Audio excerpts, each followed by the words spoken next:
Hello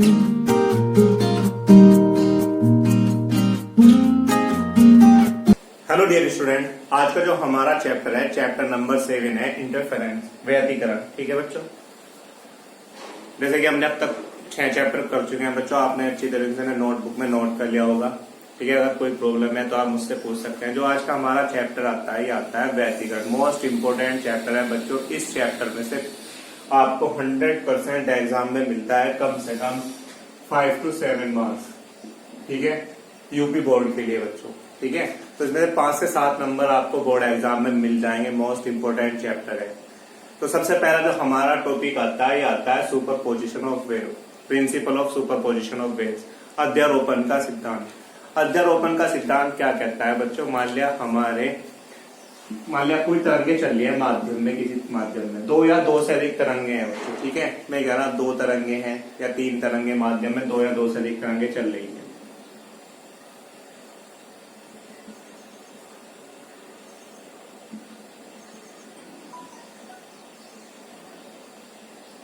ये बच्चों क्या है, हमारी 2 या 2 से अधिक तरंगे चल रही है। ठीक है, तो मैं कह रहा जो पहली तरंग है, पहली तरंग का जो विस्थापन है हमारा कितना है? y1 है। जो दूसरी तरंग का विस्थापन हमारा कितना है? y2 है। और जो हमारी परिणामी तरंग है, जो हमारी मेन तरंग है, उसका जो विस्थापन है हमारा कितना है बच्चों? y है। तो ये क्या कहता है? अध्यारोपण का सिद्धांत क्या कहता है कि अगर हमारे माध्यम में 2 या 2 से अधिक तरंगे चल रही है तो परिणामी जो तरंग का विस्थापन है वो प्रत्येक तरंगों के विस्थापन के क्या होगा? योगफल के बराबर होता है। यही बच्चों क्या कहलाता है? हमारा अध्यारोपण का सिद्धांत कहलाता है। मान लिया हमारी कितनी भी तरंग होगी, अगर मान लिया 3 है, 4 है, 5 है, तो सब क्या होगा? सब उनके योगफल के बराबर होगा, जो परिणामी तरंग का विस्थापन है। ठीक है, तो y बराबर किसके होगा बच्चों? y1 प्लस किसके होगा? y2 के होगा। मैं कह रहा जो ये अधिकतम विस्थापन है किसी और, ये हमारा क्या कहलाता है बच्चों? एम्पलीट्यूड क्या कहलाता है? आयाम कहलाता है। ठीक है, क्या कहलाता है बच्चों? हमारा आयाम कहलाता है। और जो हमारा आयाम, ये आयाम कहलाता है। ठीक है, जो हमारा जो आयाम का फॉर्मूला होता है, जो आयाम या जो तीव्रता होती है आयाम के वर्ग के अनुक्रमानुपाती होती है। जो हमारी तीव्रता है, जो इसकी इंटेंसिटी है, तरंग की जो इंटेंसिटी होती है बच्चों, जो तीव्रता होती है, ये क्या होती है?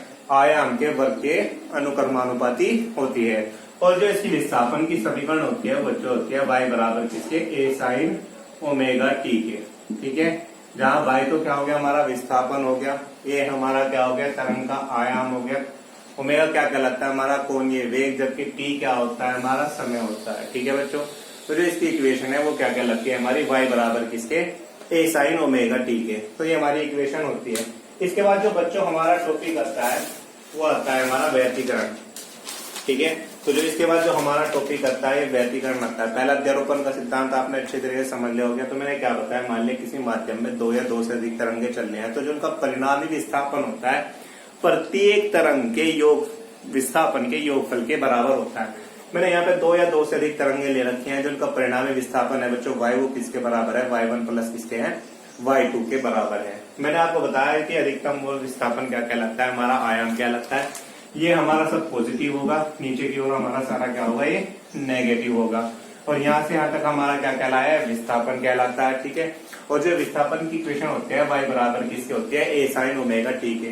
यदि हमारी कला अगर हमें आता है, कला क्या होती है बच्चों? उसकी स्थिति, किसी भी तरंग की स्थिति और उसकी जो एंगल बनना है उसका ज्ञान कराती है, बोध कराती है। मान लिया इसके जो एंगल अगर फाई हो, अगर ये प्लस में है या माइनस में है, तो ये हमारी जो इक्वेशन तो यही क्या हो जाती है? a sin omega t plus phi हो जाएगी। अगर नीचे की ओर जा रही है हमारी तरंग, विपरीत दिशा में है, विपरीत कला में है, तो यहाँ पर क्या हो जाएगा? हमारा y बराबर कितना हो जाता है बच्चों? a sin omega t minus किसके हो जाता है? फाई के हो जाता है। क्लियर है बच्चों? इसके बाद जो आता है हमारा टॉपिक, मोस्ट इंपोर्टेंट टॉपिक आता है व्यतिकरण, इंटरफेरेंस। इसके बाद जो बच्चों हमारा टॉपिक आता है ये आता है हमारा व्यतिकरण, इंटरफेरेंस। व्यतिकरण क्या होता है? मान लिया हमने क्या करा है बच्चों, 2 या 2 से अधिक तरंगे चल रही हैं। ठीक है, समान आवर्ती की तरंगे हैं बच्चों। ठीक है, तो अध्यारोपण का सिद्धांत क्या कहता है? हमारा जब भी मैंने अभी बताया आपको, जो अध्यारोपण का सिद्धांत होता है कि दोनों के परिणामी विस्थापन के योगफल के बराबर होता है। ठीक है, तो व्यतिकरण क्या कहता है? व्यतिकरण जब 2 या 2 से अधिक तरंगे, समान आवर्ती की तरंगे एक ही माध्यम में चल रही हो। किसमें चल रही है बच्चों? एक ही माध्यम में चल रही है तो कुछ बिंदुओं पर तो परिणामी तीव्रता अधिकतम होती है, ठीक है, और कुछ बिंदुओं पर परिणामी तीव्रता क्या होती है, न्यूनतम होती है। इस घटना को ही हम क्या कहते हैं, व्यतिकरण कहते हैं। तो दोबारा सुनो, जब दो या दो से अधिक समान आवृत्ति की तरंगे किसी माध्यम में चल रही हैं तो कुछ बिंदुओं पर परिणामी तीव्रता के अधिकतम या न्यूनतम होने की घटना को हम क्या कहते हैं बच्चों, व्यतिकरण कहते हैं। अब व्यतिकरण बता दो, व्यतिकरण बच्चों हमारा दो प्रकार का होता है, दो टाइप होता है। एक तो होता है हमारा बच्चों संपोषी व्यतिकरण, दूसरा होता है बच्चों हमारा विनाशी व्यतिकरण। संपोषी व्यतिकरण क्या होता है बच्चों, और विनाशी व्यतिकरण क्या होता है, बहुत ध्यान से समझना। संपोषी व्यतिकरण क्या होता है, जहां पर तीव्रता अधिकतम होती है, ठीक है, उसे हम कहते हैं संपोषी व्यतिकरण। जहां पर जो हमारी तीव्रता है, कुछ बिंदुओं पर जहां पर परिणामी तीव्रता अधिकतम होगी तो उन बिंदुओं को क्या कहते हैं, वहां पर हमारा क्या होगा, संपोषी व्यतिकरण होता है। और जहां तीव्रता हमारी क्या होगी बच्चों, न्यूनतम होगी, कुछ बिंदु ऐसे होते हैं जहां पर हमारी तीव्रता क्या हो जाएगी, न्यूनतम होती है, उसे हम क्या कहेंगे बच्चों, विनाशी व्यतिकरण कहते हैं। ठीक है, मैं आपको पहले ही बता रहा हूं कि विनाशी व्यतिकरण क्या होता है, संपोषी व्यतिकरण क्या होता है। इसके बाद जो मैं आपको बता दूं बच्चों, मैंने आपको अभी बताया था कि जो हमारा अधिकतम विस्थापन क्या कहलाता है, आयाम कहलाता है, ठीक है। और मैंने एक चीज और बताई कि जो आयाम, जो तीव्रता होती है, इंटेंसिटी होती है तरंग की, ठीक है, तो ये आयाम के वर्ग के क्या होती है, अनुक्रमानुपाती होती है। जब भी बच्चों अनुक्रमानुपाती का निशान हटाते हैं, बराबर का निशान लगाते हैं और एक कांस्टेंट देते हैं, मान लिया कांस्टेंट कितना है, ए, तो ये हमारा क्या कहलाता है, आई बराबर कितना हो जाएगा, के स्क्वायर। क्योंकि ये मैं पहले ही आपको इसलिए बता रहा हूँ क्योंकि बच्चों हमारा एक डेरिवेशन आएगा, मोस्ट इंपोर्टेंट डेरिवेशन है, ठीक है, उसके हमें बहुत ज्यादा आवश्यकता पड़ेगी संपोषी व्यतिकरण के लिए, विनाशी व्यतिकरण के लिए, ठीक है, मोस्ट इंपोर्टेंट टॉपिक आएगा हमारा। तो इससे मैंने बताया संपोषी व्यतिकरण क्या होता है, जहां पर तीव्रता क्या होती है, अधिकतम होती है, वहां हमारा क्या कहलाता है, संपोषी व्यतिकरण। और जहां तीव्रता न्यूनतम होती है, विनाशी व्यतिकरण कहलाता है। इससे पहले बच्चों में एक चीज और बता दूं आपको, मान लिया हमारे साइन कोस के जो मान है, अगर हम साइन थीटा और कोस थीटा के मान निकालते हैं, माना यहाँ 0 डिग्री है, ये 30 डिग्री है, ये 45 है, ये 60 है और ये हमारा कितना है, 90। आपको पता है कि साइन 0 का मान कितना होता है बच्चों, 0 होता है। साइन 30 का मान कितना होता है, 1/2। साइन 45 का मान कितना होता है हमारा, 1/√2। साइन 60 का √3/2 और साइन 90 का मान कितना होता है बच्चों, हमारा 1 होता है।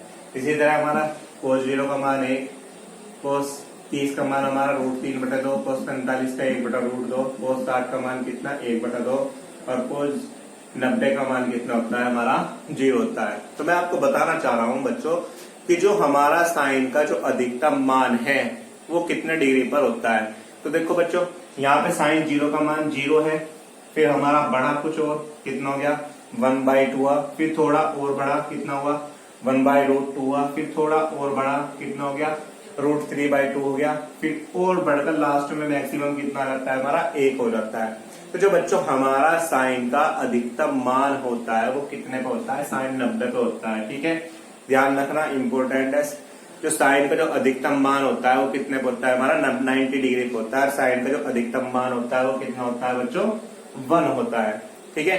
जबकि अगर हम साइन के न्यूनतम मान की बात करें तो साइन का न्यूनतम मान कितना है हमारा, 0 है, ठीक है। तो साइन 0 का मान कितना होता है हमारा, 0 होता है, तो ये इसका क्या कहलाएगा बच्चों, न्यूनतम मान। परंतु जो अधिकतम मान है ये कितने पे होता है, 90 डिग्री पे। अगर हम बात करें कोस की, अगर हम कोस के अधिकतम मान की बात करें, जो कोस का अधिकतम मान आता है ये कोस 0 पर आता है, ठीक है। कोस का जो अधिकतम मान है कितने पर आता है, 0 डिग्री पर। जो कोस का अधिकतम मान है ये कितना आता है, 0 डिग्री पर, ये कितना होता है, 1। तो कोस 0 का मान कितना है, 1। इससे आप कम देख लो, फिर √3/2, फिर 1/√2, फिर कितना 1/2, फिर 0। और अगर हम कोस 180 की बात करें तो कोस 180 का जो मान होता है वो कितना होता है बच्चों, हमारा -1 होता है, जो सबसे न्यूनतम होता है, ठीक है। 0 से भी क्या हो जाएगा, कम हो जाएगा। तो कोस का न्यूनतम मान कितने पे हो गया बच्चों, हमारा 180 डिग्री हो जाता है, यानी कि कोस पाई पे तो कितना हो जाता है हमारा, -1। ये मैंने आपको इसलिए बताया क्योंकि जो हमारा डेरिवेशन होगा बच्चों उसमें बहुत ज्यादा आवश्यकता होगी। तो मैंने आपको अब तक 2 टॉपिक पढ़ाए हैं। सबसे पहला टॉपिक तो हमारा क्या था, अध्यारोपण का सिद्धांत था। दूसरा क्या था हमारा, व्यतिकरण। व्यतिकरण मैंने एक बार और बता रहा हूँ आपको, माना दो या दो से अधिक तरंगे चल रही है, समान आवर्ती है, तो कुछ बिंदुओं पर परिणामी तीव्रता के अधिकतम और कुछ बिंदुओं पर परिणामी तीव्रता के न्यूनतम होने की घटना को हम क्या कहते हैं, व्यतिकरण कहते हैं, इंटरफ्रेंस कहते हैं। तो व्यतिकरण हमारा कितने प्रकार का होता है बच्चों, हमारा दो प्रकार का होता है। एक तो कंस्ट्रक्टिव होता है संपोषी व्यतिकरण। संपोषी व्यतिकरण क्या होता है बच्चों, जहां पर हमारी तीव्रता क्या होती है, अधिकतम होती है, वहां पर हमारा क्या कहलाता है, समपोषी व्यतिकरण। जैसे मैंने बताया अधिकतम मान कितना होता है, sin 90 का 1, ठीक है। अगर हम साइन की बात करें, अगर किसी एंगल पे हम देख रहे हैं तो sin 90 पे अगर हम देख रहे हैं तो अधिकतम मान कितना है, 1। तो समपोषी व्यतिकरण हमारा कितने पे होगा, 90 डिग्री पे होगा, क्योंकि अधिकतम मान के लिए होता है, ठीक है। फिर इसके बाद क्या करते हैं हम बात, विनाशी व्यतिकरण। विनाशी व्यतिकरण क्या होता है, जहां पर तीव्रता क्या होती है बच्चों, न्यूनतम होती है, वहां क्या कहलाता है, हमारा विनाशी व्यतिकरण कहलाता है, वहां पर तीव्रता न्यूनतम होगी, ठीक है। तो मैंने आपको दो फॉर्मूले बताए थे, जो इक्वेशन बताई थी विस्थापन की, ये कितनी होती है, y बराबर किसके, a sin ओमेगा t के, जो हमारी इक्वेशन होती है। अगर हम कला की बात करते हैं, अगर इनके बीच कला, अगर विपरीत कला में चल रही है तो उसको प्रकाश किरण हमने व्यतीत करेंगे, ये विपरीत कलन होगी। एक ऊपर की ओर चल रही है, दूसरे कितने में चल रही है, विपरीत कला में, मतलब 180 डिग्री की बात करते हैं। तो विपरीत कला में हम क्या ले लेते हैं बच्चों, माइनस ले लेंगे, ठीक है। तो ये हमारा कितना हो जाएगा, y बराबर किसके, a sin omega t minus किसके हो जाएगा, फाइव के। अगर हमारी समान कला में चल रही है, मान ली एक कला समान है, इसी कला में चल रही है और इनके बीच कोई कला मतलब कितनी है, फाइव है, समान कला में है तो यहाँ पर कितना हो जाएगा, प्लस के 5 हो जाएगा। विपरीत कला में चल रही है तो कितना हो जाएगा बच्चों, माइनस का 5। इक्वेशन आपको ध्यान रखना है, ठीक है। यहाँ y विस्थापन है, a आयाम है, हमारा t समय है और ओमेगा क्या है, हमारा कोणीय वेग है, ठीक है बच्चों। कल जो हमारा टॉपिक चलेगा ये इसका डेरिवेशन चलेगा। जब तक आप ये नहीं कंप्लीट करेगा आपको डेरिवेशन समझ में नहीं आएगा। तो सबसे पहले आप इन दो टॉपिक को कंप्लीट अच्छी तरीके से कर सकते हो, ठीक है।